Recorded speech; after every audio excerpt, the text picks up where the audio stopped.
அனைவருக்கும் வணக்கம். ஒரு ஹோட்டலு, பெரிய ஹோட்டலு, எவ்வளோ வேணால் சாப்பிட்டுக்கலாம். ஆனால் சாப்பிட்டு முடித்த பிறகு வாந்தி பேதி வரும்.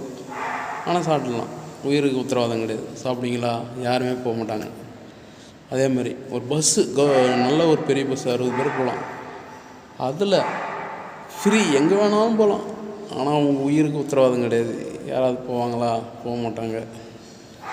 அதே மாதிரி ஒரு பெரிய மருத்துவமனை, இது உலகத்தரம் வாய்ந்த மருத்துவமனை. ஆனால் உள்ளே போய் அனைத்து மருந்து மாத்திரை எல்லாம் இலவசம்.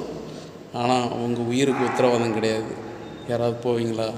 ஆனால் ஒரு பெரிய கூட்டம், கொஞ்சம் ஒரு 10 மீட்டரில் செம கூட்டம். நானும் போய் அலறடிச்சு எட்டி பார்த்தா ஒரு மதுபான கடை பார்க்குறேன். அது பாட்டிலில் போட்டிருக்கு, உயிருக்கு கேடு அப்படின்னு போட்டிருக்கு. அதை மீறி அவ்வளோ கும்பல் நிற்கிது அங்கே. அதையும் குடிக்க